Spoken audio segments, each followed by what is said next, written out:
le plaisir est pour moi de vous retrouver encore dans cette nouvelle édition. Mesdames et messieurs, bienvenue sur le Rural Bénin TV. Voici le sommaire. Le projet de promotion des petites et moyennes entreprises de la GIZ a initié un séminaire de formation des Master Coach internationaux sur l'approche SME Loop à Cotonou. Le dossier du jour nous amène à la découverte du biogaz, un choix de Madame Toko qui en fait usage pour cuisiner et pour accomplir d'autres tâches domestiques.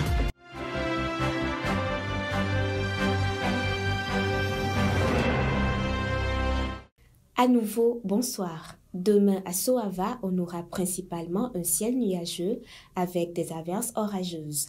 Les températures vont osciller entre 26 degrés Celsius et 31 degrés Celsius pendant la journée et vont atteindre leur valeur maximale aux alentours de 12 heures. Un vent modéré de sud-ouest dominera tout au long de la journée avec des rafales pouvant atteindre les 33 km par heure. Le soleil se lèvera à 6h36 et se couchera à 18h31. Parlons de l'évolution des prix sur le marché à Cotonou. Certains produits dont le prix était moyen sont à la hausse comparé à d'autres villes. C'est le cas du kilogramme du maïs séché en grains vendu au détail, le kilogramme du mil, du haricot blanc, le kilogramme du chinchard congelé, encore appelé Sylvie, le kilogramme de la viande de bœuf sans eau et celle du mouton. Démarrage ce lundi 23 octobre 2023 d'un séminaire de formation des Master Coach internationaux sur l'approche SME Loop à l'hôtel Golden Tulip de Cotonou. Initié par le projet de promotion des petites et moyennes entreprises, il vise essentiellement à étoffer l'effectif des Master Coach internationaux dans un contexte où le regain d'intérêt pour le SME Loop au cours de ces dernières années se fait constater. Suivons le point du lancement avec Cédric Bakpé. Le renforcement des capacités entrepreneuriales et techniques des micro, petites et moyennes entreprises à travers l'approche SME Loop est un facteur inhérent à la réussite entrepreneuriale. Au Bénin, le projet de promotion des petites et moyennes entreprises Pro-PME de la GIZ travaille à étoffer l'effectif des Master Coach internationaux en renforçant les capacités d'une vingtaine de Master Coach internationaux lors d'un séminaire qui a débuté le lundi 23 octobre 2023. Cette formation de haut niveau s'inscrit dans le cadre des actions engagées par la GIZ pour faire du SME Business Training and Coaching Loop un de ses produits standards pour la promotion du secteur privé. Cet instrument est une approche de support entrepreneurial permettant de combler les insuffisances stratégiques de PME afin d'accroître leur compétitivité, leur revenu et promouvoir la création d'emplois dans les zones rurales, permis urbaines et urbaines. Le regain d'intérêt pour l'approche SME Loop au cours de ces dernières années dans divers pays justifie la nécessité d'organiser cette formation de Master Coach internationaux. L'objectif du présent séminaire de formation est de permettre aux cadres ici présents de maîtriser les fondamentaux de l'approche SME Loop et d'être en mesure d'accompagner la mise en œuvre par les projets, programmes et partenaires publics et privés dans tous les pays.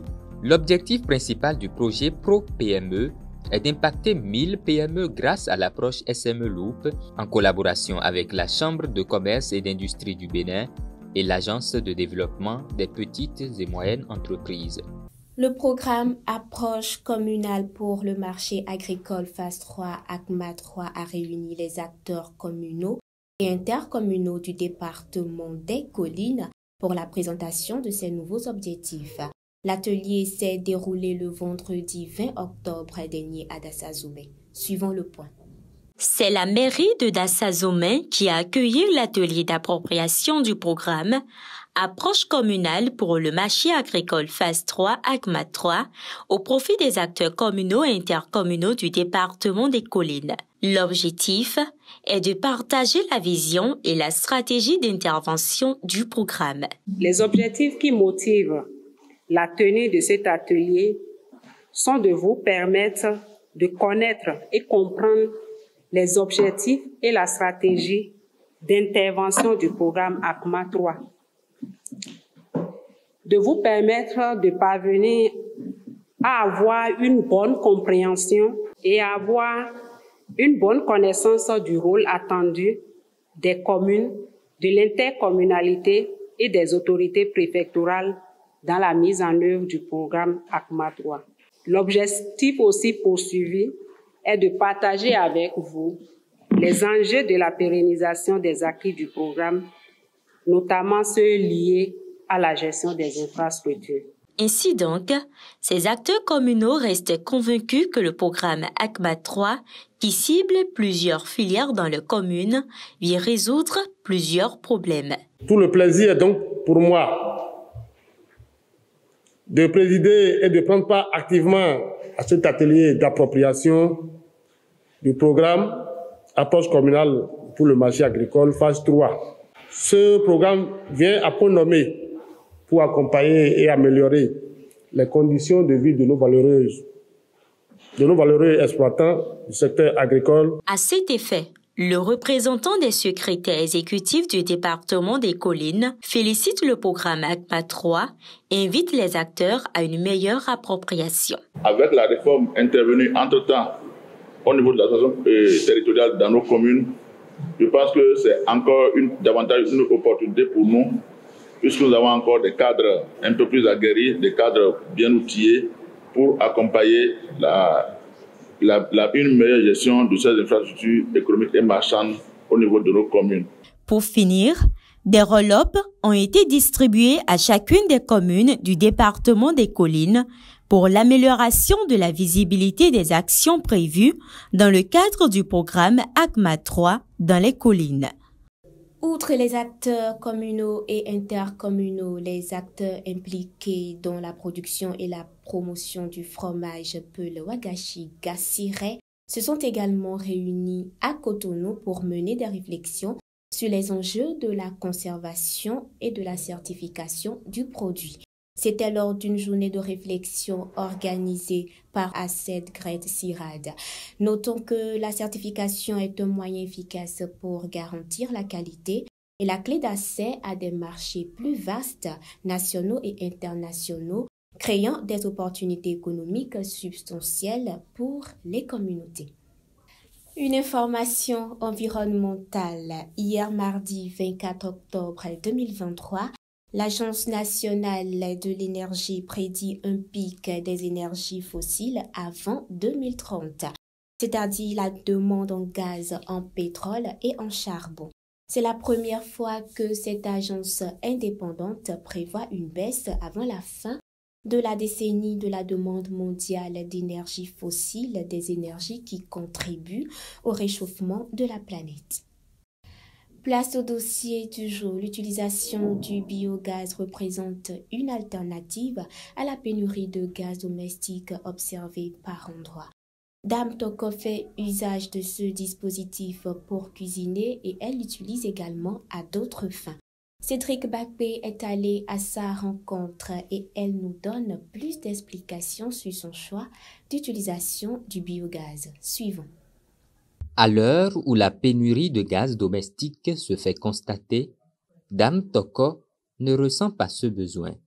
Elle cuisine avec du biogaz grâce à un biodigesteur installé chez elle. On a choisi d'utiliser le biodigesteur pour notre alimentation en gaz parce que nous avons trouvé que c'est la solution qui répond le mieux à notre vision.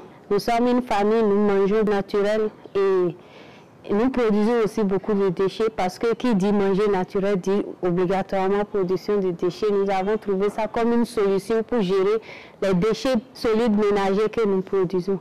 Et notre biodigesteur est un peu spécial.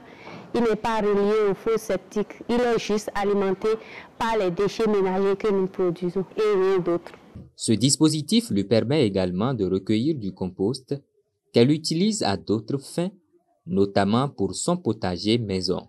On peut aussi utiliser les effluents. Quand on met les déchets, il produit l'eau que ça produit. On peut prendre et arroser avec. Ça constitue de l'engrais liquide. Après cette partie liquide, on a une autre partie solide. Et cette partie solide, on peut utiliser ça aussi. Ça sort comme du compost en fait, ça sort tout noir et on peut utiliser ça juste comme on utilise le compost. Donc le biodigesteur que j'ai me permet d'avoir et le gaz et les engrais. Elle est convaincue que grâce à ce dispositif, il est possible de lutter entièrement contre les gaz à effet de serre, produits notamment par les ordures ménagères. J'ai un potager bien fourni à la maison et j'arrose, je mets dans tous les arbres que j'ai à la maison. J'ai le potager, j'ai toujours des fruits, des bananes, j'ai tout à la maison et je n'utilise pas d'engrais chimiques, je n'utilise que ce qui sort de mon biodigesteur.